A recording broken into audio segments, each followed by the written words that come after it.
Good morning. आज class 12th में बहुत ही इंटरेस्टिंग टॉपिक में लेने वाला हूँ जिसका नाम है ऑप्टिकल आइसोमेरिज्म।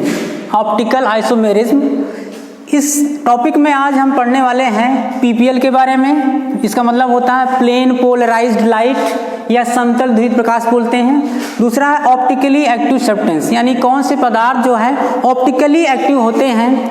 तीसरा है इनैंसियोमर्स। उसके बाद है कायरल सेंटर और यहाँ पे लिखा हो कायरल्टी। ये कायरल सेंटर और कायरल्टी दोनों ही अलग अलग चीज़ें, अभी मैं आगे इसको एक्सप्लेन करूँगा। तो सबसे पहले हम जानेंगे कि ये ऑप्टिकल आइसोमर्स क्या होते हैं। ऑप्टिकल आइसोमर्स या ऑप्टिकल आइसोमेरिज्म क्या है। तो इसमें क्या है कि ये जो ऑप्टिकल आइसोमर्स होते हैं इनमें क्या होता है कि ये जो है ऐसे कर सकते हैं, same molecular formula, molecular formula, यानी ऐसे कंपाउंड जिनका सेम मॉलिक्यूलर फार्मूला होता है। और क्या होता है सेम स्ट्रक्चरल फार्मूला है।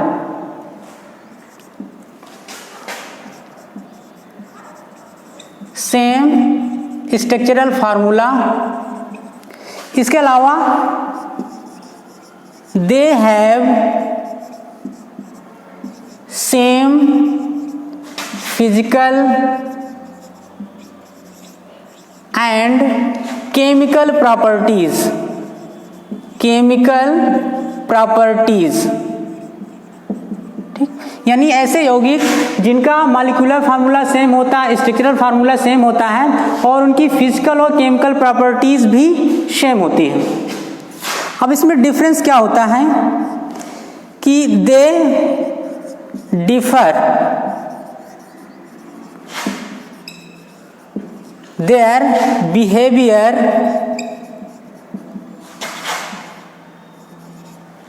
टुवर्ड्स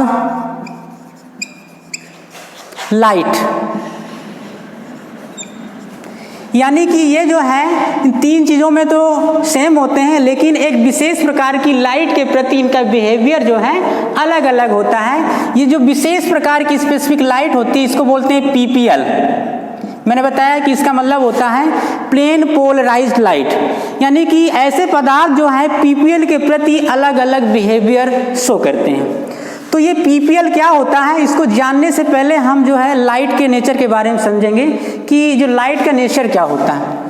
देखिए नेचर ऑफ लाइट, यानी कि लाइट को यहाँ पर एक्सप्लेन करेंगे। यहाँ मैं हेडिंग डाल रहा हूँ नेचर ऑफ लाइट, ठीक। तो आप जानते हैं कि जो लाइट होती है, कोई भी लाइट, वो एक इलेक्ट्रोमैग्नेटिक वेव्स होती है। क्या होती है? इलेक्ट्रोमैग्नेटिक वेव्स होती हैं, ठीक। अब ये इलेक्ट्रोमैग्नेटिक वेव्स जो होती हैं इनको चलने के लिए किसी माध्यम की आवश्यकता नहीं होती, ये वैक्यूम में चल सकते हैं। लेकिन ये आगे बढ़ते कैसे हैं, इसका कारण क्या है कि ये जो है इलेक्ट्रिक फील्ड और मैग्नेटिक फील्ड में वाइब्रेशन के कारण इसके वेव्स जो है आगे बढ़ते हैं, यानी इनके वाइब्रेशन के कारण ये जो इलेक्ट्रोमैग्नेटिक वेव्स होते हैं ये आगे बढ़ते हैं। तो जो लाइट होती है जो हम लोग देखते हैं या यूज करते हैं उसमें सभी पॉसिबल डायरेक्शन में जो है वाइब्रेशन होते रहते हैं इस तरह, यानी कि सभी पॉसिबल डायरेक्शन में वाइब्रेशन होते रहते हैं। इसको बोलते हैं ऑर्डिनरी लाइट। ऑर्डिनरी लाइट, ठीक। तो इसको हम कह सकते हैं इसमें जो वेक्टर होते हैं सभी पॉसिबल डायरेक्शन में वाइब्रेट होते रहते हैं। Vibrate in all plane perpendicular to direction of propagation of light. Propagation of light, ठीक, यानी जो ये ऑर्डिनरी लाइट होती है इसमें सभी पॉसिबल डायरेक्शन में वाइब्रेशन होते रहते हैं। ये ऑर्डिनरी लाइट है या इसको हम व्हाइट लाइट बोल सकते हैं। अगर इस लाइट को हम किसी पोलराइजर में प्रवेश करवाते हैं, पोलराइजर में इसको हम प्रवेश करवाते हैं, तो उसमें सिर्फ जो आउटपुट होता है उसमें सिर्फ एक ही प्लेन में जो है वाइब्रेशन होते हैं। यहाँ पे हम लेते हैं, इसको जरा मैं ऊपर बना दूँ, कि अगर ये जो ऑर्डिनरी लाइट है, मैंने बताया कि इसमें सभी पॉसिबल डायरेक्शन में वाइब्रेशन होते रहते हैं, सभी पॉसिबल डायरेक्शन में इस तरह वाइब्रेट होते रहते हैं सभी वेक्टर में। अगर इस लाइट को हम किसी पोलराइजर यानी कि निकॉल प्रिज्म से प्रवेश करवाते हैं, यहाँ पर इसमें पतली सी स्लिट होती है, तो इसमें जो आउटपुट निकलता है वहाँ पर, यहाँ पर सिर्फ एक ही प्लेन में वाइब्रेशन होते हैं, सिर्फ एक ही प्लेन में। तो ये जो लाइट निकलती है बाहर, इसी को बोलते हैं पीपीएल। क्या बोलते हैं? पीपीएल, यानी कि प्लेन पोलराइज्ड लाइट। ये कौन सी लाइट है? Ordinary light, ordinary light. और ये क्या हो गया? निकॉल प्रिज्म है, निकॉल प्रिज्म। ठीक, यानी जब इस ऑर्डिनरी लाइट को जो है निकॉल प्रिज्म से प्रवेश करवाते हैं तो जो आउटपुट होता है उसमें एक ही प्लेन में जो है वाइब्रेशन होती है। इस लाइट को ही हम पीपीएल बोलते हैं। तो इसको हम कह सकते हैं कि such a beam of light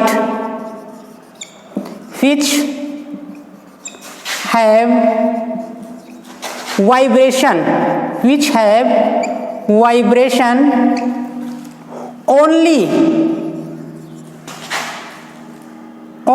in one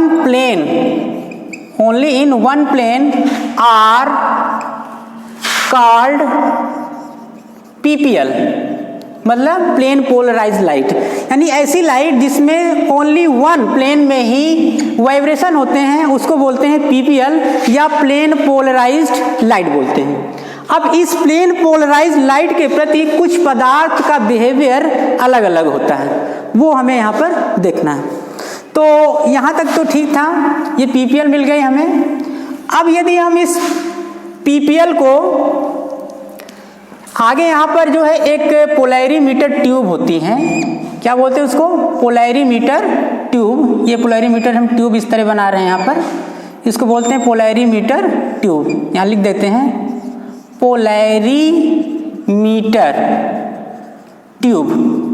ठीक, अब हमें जिस पदार्थ का अध्ययन करना है कि हमें जानना है कि उसका बिहेवियर कैसा होता है, यहाँ पर हम मान लिया कोई जो है सॉल्यूशन भर देते हैं कंपाउंड का, solution of chemical compound, chemical compound. ठीक, यानी कि जिस पदार्थ के बारे में हमें जानना है उसको हम इस पोलैरीमीटर ट्यूब में डाल देते हैं और इसके बाद इसका हम रिजल्ट देखते हैं कि इसका क्या रिजल्ट है। तो जब इस यहाँ पे जो पीपीएल को हम पास करवाते हैं यहाँ पर, तो इसका जो रिजल्ट आता है, रिजल्ट यहाँ पर 3 प्रकार का पॉसिबल है। रिजल्ट इसका 3 प्रकार का पॉसिबल है, यानी कि हम 3 रिजल्ट निकाल सकते हैं। अगर ये जो लाइट है पीपीएल, अगर ये अनअफेक्टेड होती है, कह सकते हैं अनअफेक्टेड ऑफ पीपीएल, तो ये पदार्थ क्या होगा? ऑप्टिकली इनएक्टिव होगा। क्या हो जाएगा? ऑप्टिकली इनएक्टिव होगा, ऑप्टिकली इनएक्टिव होगा। यानी ये जो पीपीएल है जैसी थी वैसे ही बाहर निकल जाती, इसमें कोई रोटेशन नहीं होता, तो हम कह सकते हैं कि ये पदार्थ ऑप्टिकली इनएक्टिव है। क्या है? ऑप्टिकली इनएक्टिव है। लेकिन यदि ये जो लाइट है, यानी कि ये जो पीपीएल है, इसको हम इमेजिन करके ऐसे लिख सकते हैं, इसमें यदि क्लॉकवाइज रोटेशन होता है, क्लॉकवाइज रोटेशन होता है, तो इसको हम बोल सकते हैं कि rotated light, rotated of PPL. ठीक, अगर ये क्लॉकवाइज घूमता है तो इसको हम बोलते हैं डेक्स्ट्रो रोटेटरी। क्या बोलते हैं? Dextrorotatory. ठीक, और इसका रिजल्ट क्या होता है कि ये पदार्थ ऑप्टिकली एक्टिव हो जाता है, ऑप्टिकली एक्टिव हो जाता है। यानी कि OA। अगर ये जो PPL को क्लॉकवाइज घुमाता है तो इसको हम डेक्स्ट्रो रोटेटरी बोल सकते हैं और ये ऑप्टिकली एक्टिव हो जाता है और इसको हम D से भी डिनोट कर सकते हैं अथवा इसको हम प्लस से डिनोट कर सकते हैं। ठीक, तो ये हो गया पहला रिजल्ट, ये हो गया दूसरा रिजल्ट। तीसरा क्या होता है कि अगर ये जो PPL है, ये जो PPL है इसको ये जो है इसको इमेजिन करके ये लेफ्ट हैंड में अगर ये रोटेट करता है इस तरह तो इसको हम बोलते हैं यानी कि रोटेटेड लाइट है, लाइट। ठीक, तो इसको हम बोलते हैं लेवोरोटेटरी, लेवोरोटेटरी। ठीक, और इसको हम L से डिनोट कर सकते हैं, L से, अथवा इसको हम यहाँ पर माइनस से लिख सकते हैं। और ये पदार्थ भी क्या होता है, ऑप्टिकली एक्टिव होता है। क्या होता है, ऑप्टिकली, ऑप्टिकली एक्टिव होता है। ठीक, तो हमने निकाला कि 3 तरह के रिजल्ट हैं। अगर PPL जो है बिना रोटेटेड हुए बाहर निकल जा सकता तो उसको बोलते हैं उस पदार्थ को ऑप्टिकली इनएक्टिव है। अगर रोटेशन इसका क्लॉकवाइज है तो उसको बोलते हैं डेक्स्ट्रो रोटेटरी, या इसको हम D से डिनोट कर सकते हैं, और ऐसा पदार्थ ऑप्टिकली एक्टिव होता है। अगर PPL को ये लेफ्ट हैंड में रोटेट करता है तो इसको L से डिनोट करते हैं, और ये पदार्थ भी ऑप्टिकली एक्टिव होता है। ठीक, पास कर। तो मैंने आपको बताया कि 3 तरह के रिजल्ट होते हैं। अब हमें देखना कि कोई पदार्थ ऑप्टिकली एक्टिव है तो कितना ज़्यादा एक्टिव है। जानने के लिए हम क्या करेंगे यहाँ पर कि कोई पदार्थ यदि हमें पता चल जाए कि वो ऑप्टिकली एक्टिव तो है लेकिन वो कितना ज़्यादा एक्टिव है ये किस पर डिपेंड करता है। तो मैंने बताया कि जो PPL होता है जिसमें ओनली 1 प्लेन में जो है वाइब्रेशन होता है, ओनली 1 प्लेन में। अगर ये जो है इसको इमेजिन करके ऐसे लिख दें, ये PPL है। अगर इसको ये क्लॉकवाइज घुमाता है तो ये जो एंगल होता है ये थीटा, यानी अगर थीटा का मान जो है बढ़ रहा है तो ऑप्टिकल एक्टिविटी का मान भी बढ़ेगा। जितना ज़्यादा थीटा का मान बढ़ेगा उतना ही वो सब्सटेंस क्या हो जाएगा, ऑप्टिकली एक्टिव। तो इसका निकालने का एक फार्मूला होता है जिसको बोलते हैं स्पेसिफिक रोटेशन। इसको हम अल्फा से प्रदर्शित करते हैं। ये इक्वल टू क्या होता है, थीटा अपान L इंटू सी। तो ये जो पोलैरिमीटर ट्यूब है इसमें जो है इसकी कंसंट्रेशन पदार्थ की और इसकी लेंथ जो है स्टैंडर्ड रखते हैं, यानी कि स्टैंडर्ड कंसंट्रेशन, इसकी जो स्टैंडर्ड कंसंट्रेशन जो रखते हैं वो रखते हैं 1 ग्राम पर ml। ठीक, और इसकी जो स्टैंडर्ड जो लेंथ रखते हैं वो रखते हैं 10 सेंटीमीटर, या कह सकते हैं 1 डेसीमीटर। ठीक, तो इस स्टैंडर्ड पोजीशन में ही रखकर हम किसी कंपाउंड की ऑप्टिकल एक्टिविटी को चेक कर सकते हैं। अगर इस स्टैंडर्ड कंडीशन में रखते हैं तब हम उससे पता लगा सकते हैं कि इसमें कितना रोटेशन है। अगर रोटेशन मैक्सिमम है तो उसकी ऑप्टिकल एक्टिविटी भी ज़्यादा हो जाएगी। और इसका देखिए थीटा का मात्रा अगर हम लेते हैं रेडियन में ले सकते हैं। ठीक, और लेंथ ले सकते हैं हम 1 डेसीमीटर प्रति ml में। ठीक, तो ml ऊपर चला जाएगा ये। तो इस फार्मूले से हम जो है स्पेसिफिक रोटेशन निकाल कर हम पता लगा सकते हैं कि कंपाउंड ऑप्टिकली एक्टिव है या नहीं। तो ये हो गया यहाँ तक। तो अब हमें जानना कि कौन से पदार्थ ऑप्टिकली एक्टिव हैं या नहीं है, उसकी विधि क्या है। तो देखिए अगले स्टेप में क्या होता है।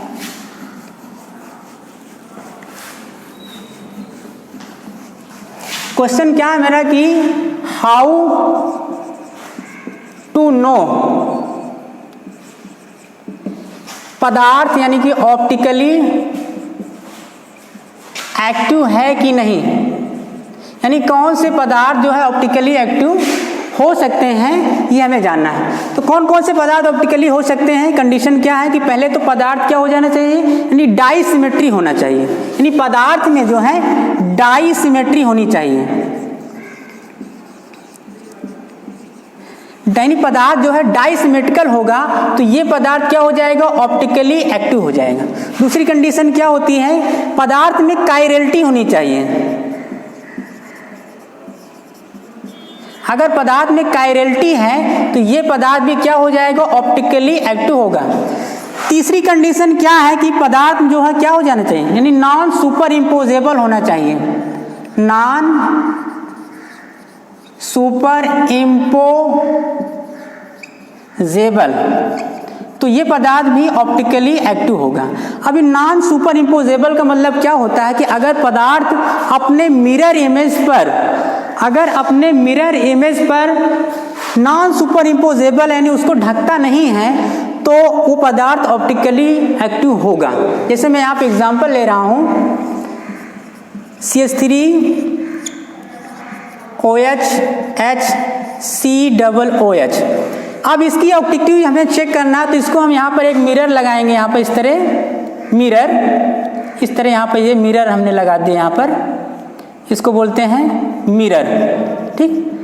तो इसकी जो मिरर इमेज बनेगी वो कुछ ऐसे बनेगी, CH3OH यानी कि अगर इस इमेज को हम जो है 180 अंश कोण में घुमाकर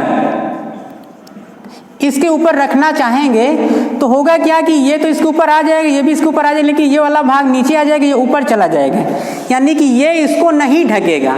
ना ढकने को ही इंग्लिश में बोलते हैं नॉन सुपर इम्पोजेबल, यानी ऑप्टिकली एक्टिव पदार्थ ऐसे होते हैं जो अपने मिरर इमेज पर अध्यारोपित नहीं होते हैं। अध्यारोपित को इंग्लिश में बोलते हैं सुपर इम्पोजेबल, ठीक।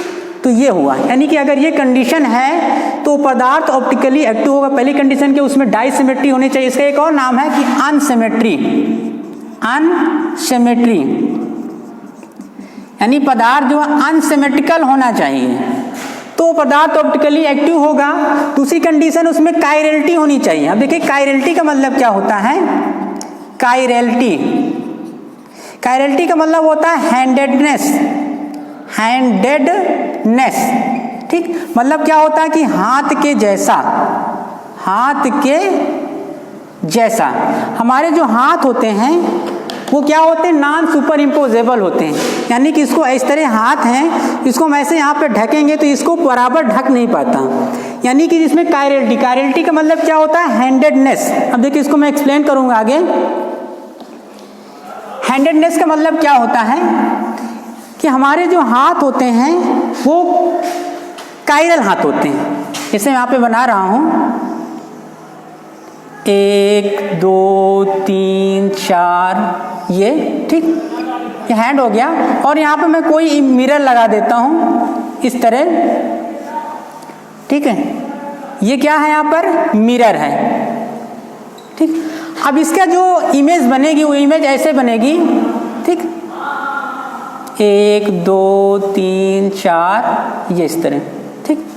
इसकी जो इमेज बनेगी ऐसे बनेगी, यानी ये जो हाथ है इसको 180 अंश कोण पर घुमा के यहाँ रखेंगे तो पूरी तरह से इसको नहीं ढकता। या इसको हम ऐसे एग्जांपल ले सकते हैं, ये अक्षर P है, ठीक है, यहाँ पर जो है मिरर हमने लगा दिया, ऐसे इसको बना देते हैं यहाँ पर मिरर, ये यहाँ पर इस तरह मिरर है और इसकी जो इमेज बनेगी ऐसे बनेगी। तो ये जो है, ये जो P है इसको पूरी तरह से यानी इसको ढकता नहीं है, तो हम कह सकते हैं कि पदार्थ जो है नॉन सुपर इम्पोजेबल है, यानी पदार्थ में ऑप्टिकल एक्टिविटी होने के लिए उसका नॉन सुपर इम्पोजेबल होना बहुत ही आवश्यक है। तो यहाँ तक तो ये बात क्लियर हुई कि ऑप्टिकल एक्टिविटी होने के लिए उसमें 3 तरह की कंडीशन होनी चाहिए। और भी किताबों में कुछ और लिखा हुआ है, उसको मैं यहाँ पे एक्सप्लेन कर रहा हूँ। देखिए इसको यहाँ पर, how to know optical activity.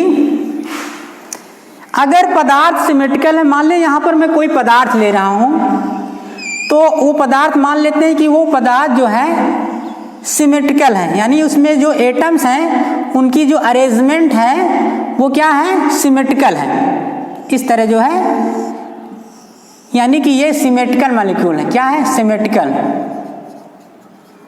Symmetrical molecule है।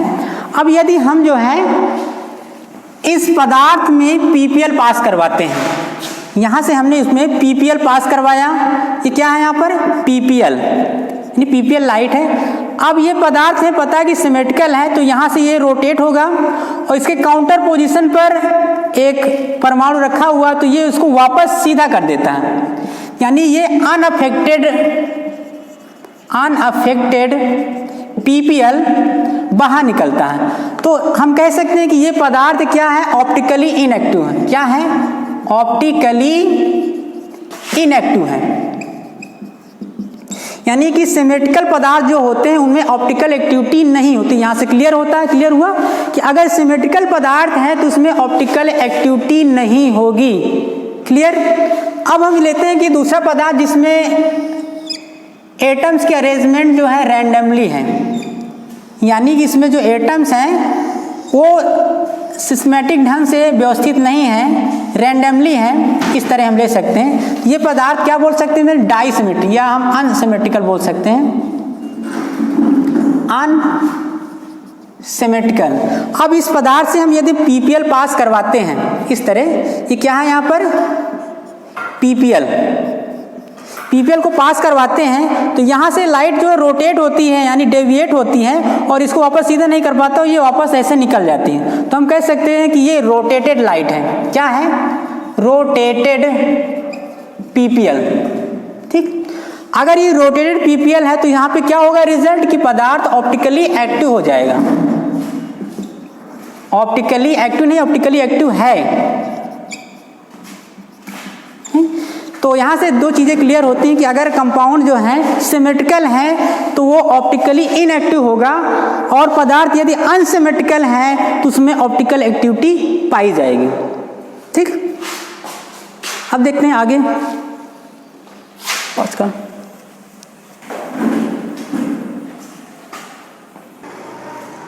तो अब यहाँ पर मैं एक्सप्लेन करूँगा कायरलिटी क्या होती है। ठीक। कायरलिटी क्या है, कि कायरलिटी को, यानी कायरलिटी ऐसे पदार्थों में होती है जो कि नॉन सुपर इम्पोजेबल होते हैं और क्या होते हैं यहाँ पर डाइसिमेट्रिकल होते हैं। डाइसिमेट्रिकल यानी ऐसे पदार्थ जो इसमें डाइसिमेट्री पाई जाती है उसको हम कायरलिटी बोल सकते हैं। आप कह सकते हैं कि वो कायरल कंपाउंड है। दूसरा क्या होता है कि नॉन सुपर इम्पोजेबल होना चाहिए, नॉन सुपर इम्पोजेबल। ठीक। मिरर इमेज,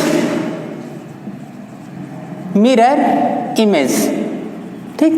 यानी अगर पदार्थ में डाइसिमेट्री है या वो पदार्थ नॉन सुपर इम्पोजेबल है तो उस पदार्थ को कहेंगे कायरल पदार्थ, या उसमें कायरलिटी है। तो ऐसे एग्जांपल मैं यहाँ ले रहा हूँ लैक्टिक एसिड, उसका टार्ट्रिक एसिड का।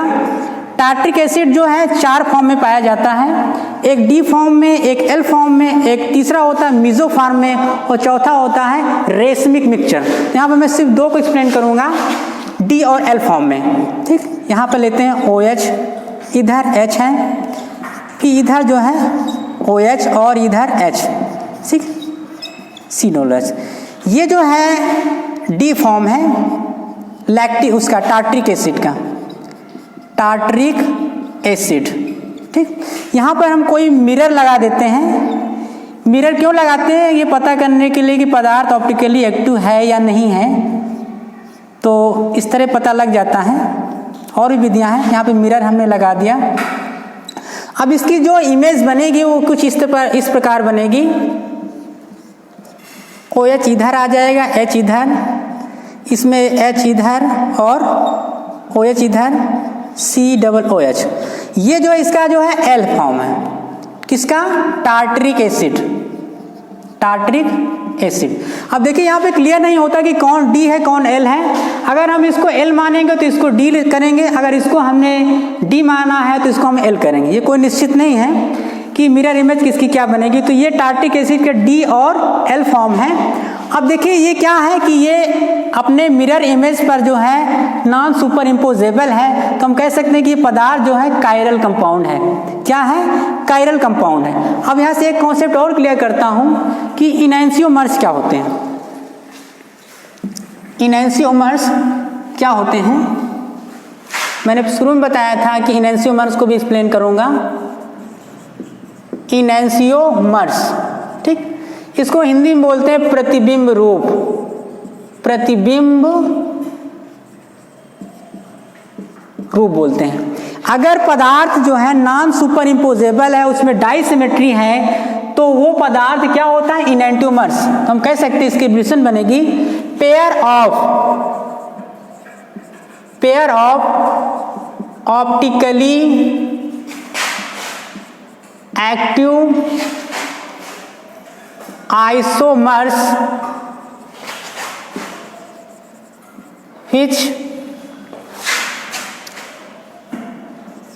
which non superimposable mirror image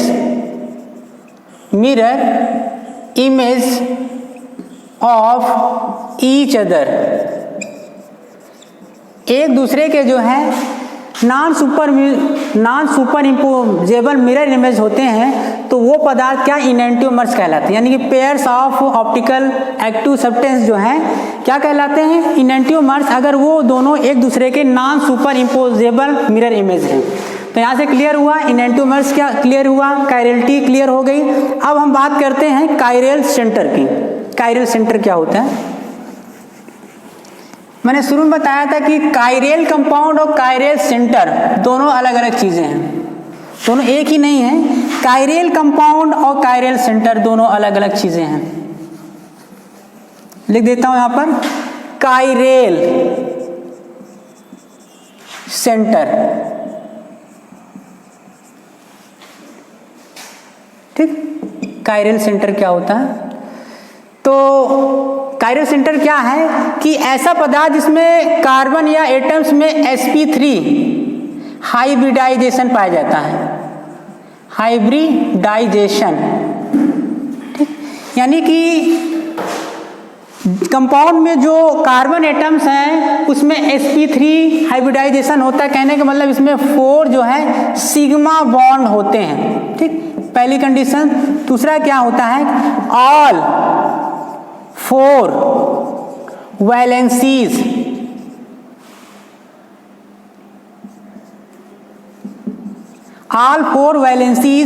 must be satisfied by 4 different groups or atoms, ठीक। यानी कि ऐसे कंपाउंड जिसमें कार्बन की जो संयोजकताएं हैं वो 4 अलग अलग ग्रुप उसमें जुड़े हुए हों, तो हम उस कार्बन को बोलेंगे कायरल सेंटर। जैसे एग्जांपल मैं यहाँ लेता हूँ, यहाँ पे मैंने कार्बन लिया है, इधर यहाँ पे ये ब्रोमीन जुड़ी हुई है, इधर यहाँ पर क्लोरीन और इधर आयोडीन और यहाँ पर ये फ्लोरीन।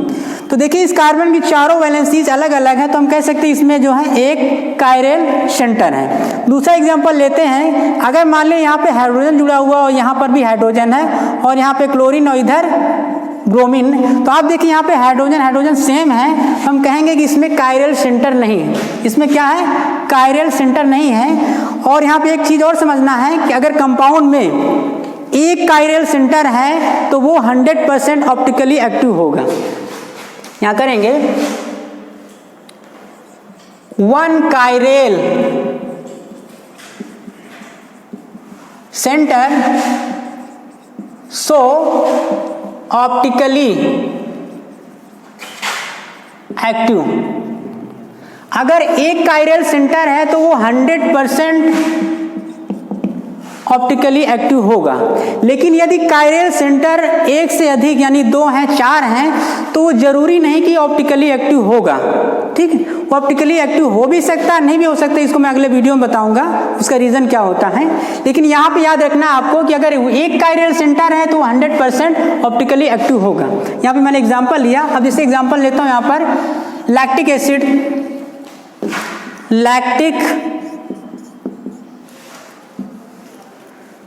लैक्टिक एसिड, ठीक।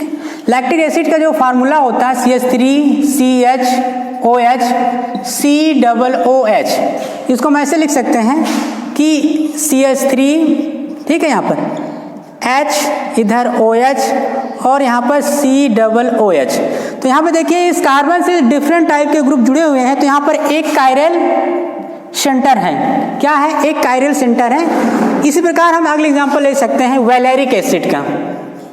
वैलेरिक एसिड, ठीक, वैलेरिक एसिड में क्या होता है कि यहाँ पर एक C2H5 जुड़ा होता है, इधर जो है OH, सॉरी इसको ऐसे कर सकते हैं, यहाँ पे कार्बन होता है और इधर एक H और यहाँ OH के स्थान पर C2H5 और यहाँ पर COOH। तो यहाँ पर भी देखिए इस कार्बन से डिफरेंट टाइप के ग्रुप जुड़े हुए हैं, तो यहाँ पर भी क्या है, वन कायरल सेंटर है और ये दोनों ही ऑप्टिकली एक्टिव होंगे 100%, क्योंकि इसमें ओनली वन कायरल सेंटर है। ठीक, अगला एग्जांपल देखते हैं।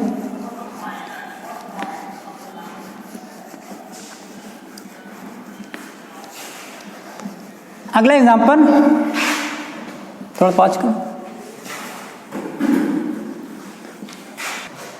अब देखिए यहाँ पर 3 कंपाउंड लिखे हुए हैं, इसमें हमें पता लगाना है कि ये ऑप्टिकली एक्टिव हैं या नहीं है।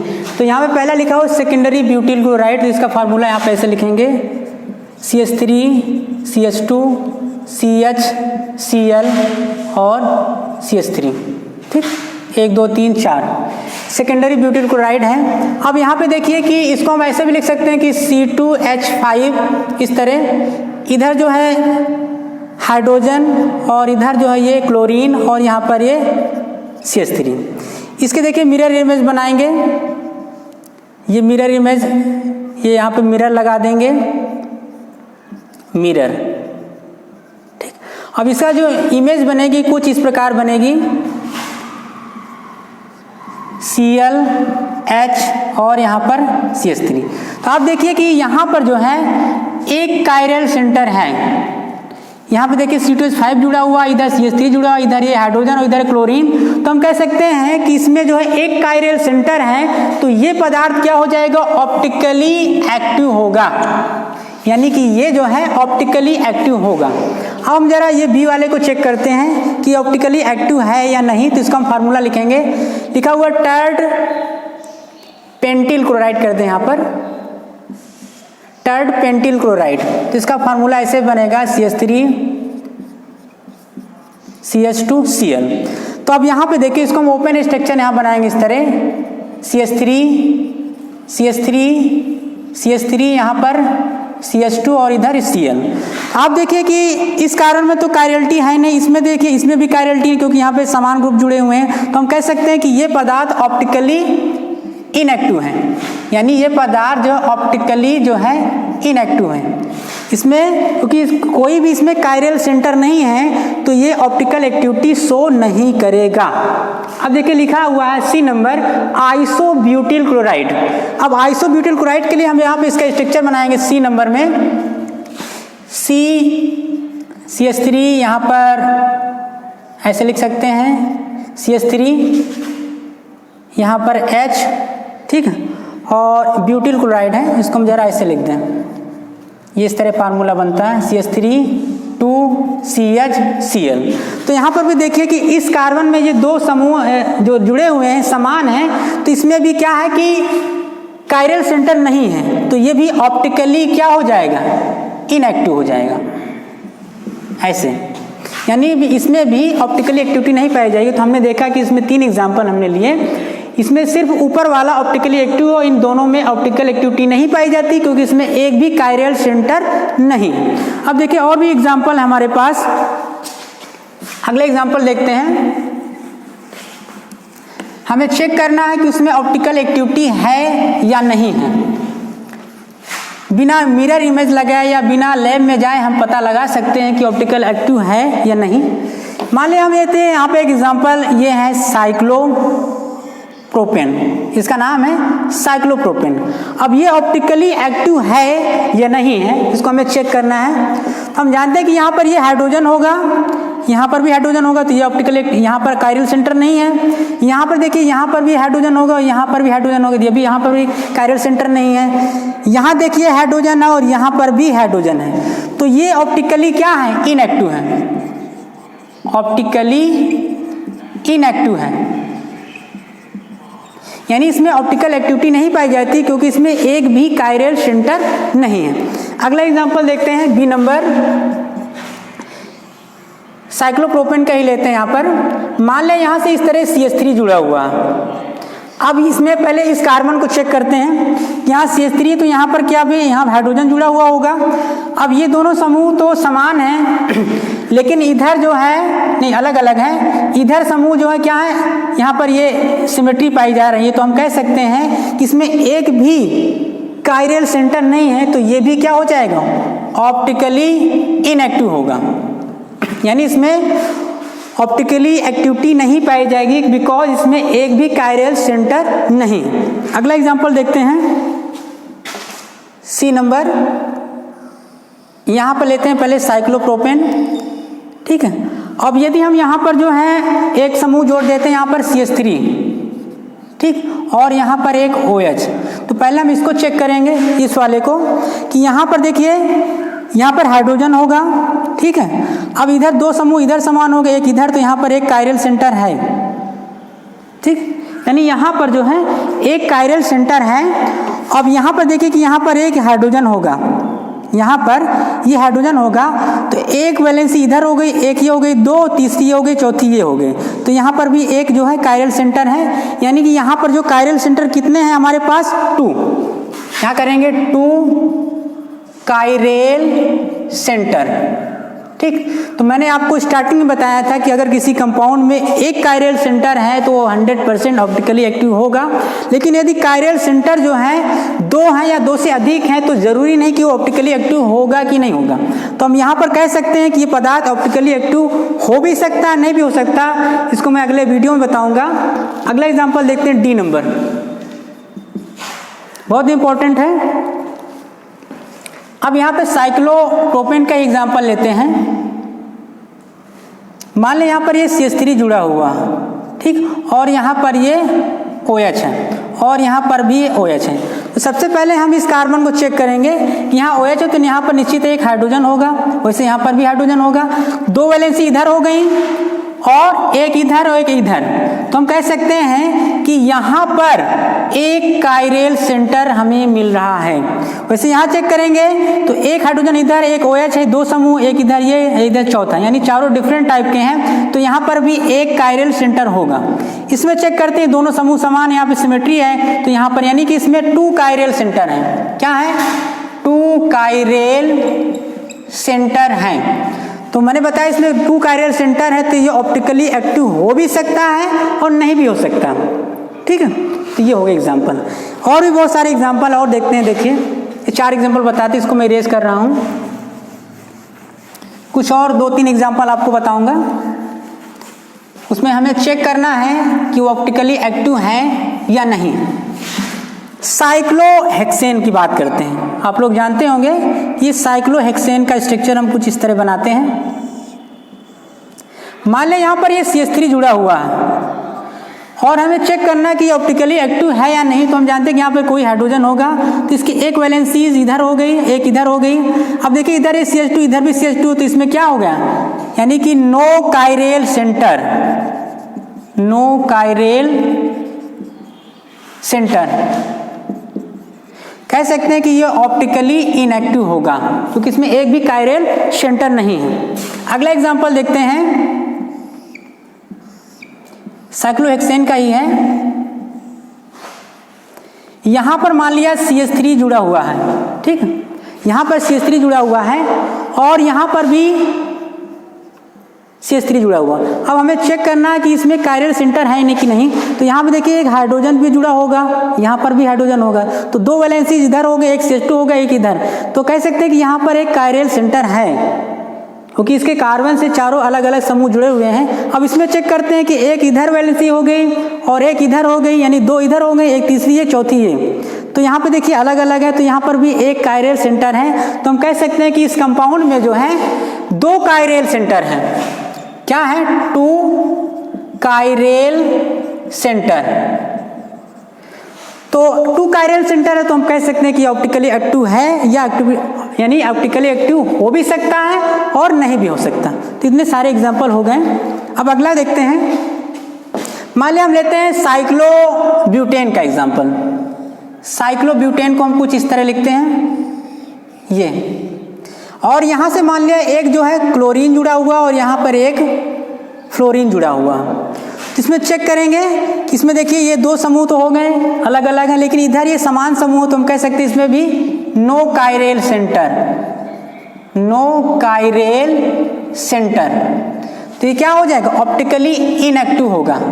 क्या हो जाएगा, ऑप्टिकली इनएक्टिव होगा। देखते हैं अगला एग्जांपल। मान लें यहां से क्लोरीन यहां जुड़ी हुई, इधर जो है ये फ्लोरीन है।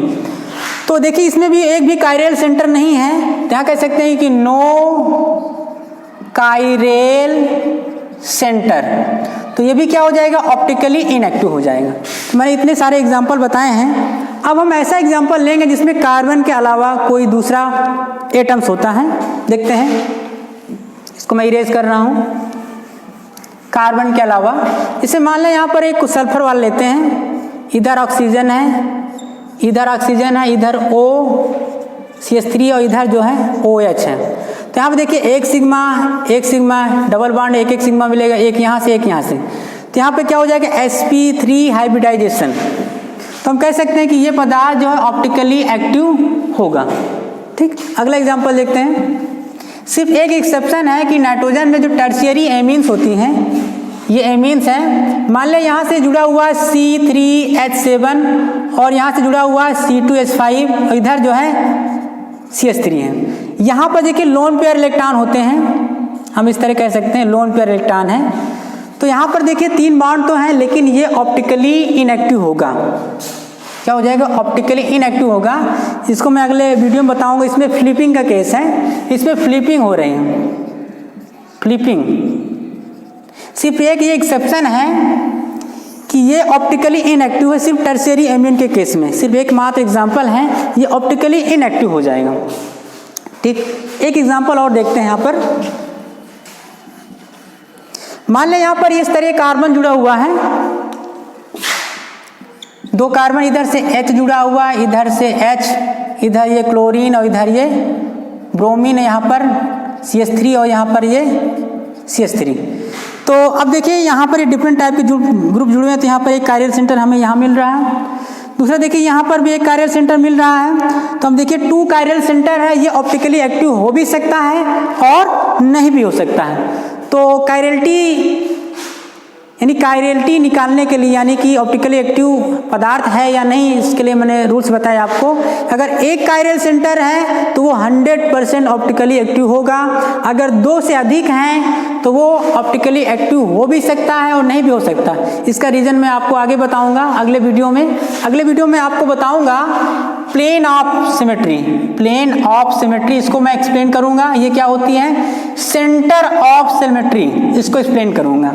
इन दोनों के द्वारा ही हम बता सकते हैं कि पदार्थ जिनमें कायरल सेंटर जो है 2 या 2 से अधिक होता है तो वो ऑप्टिकली एक्टिव है या नहीं। ठीक है, तो आज के लिए बस इतना ही। अगले वीडियो में आपको यहाँ पर आगे का भी मैटर एक्सप्लेन करूँगा। Thank you so much.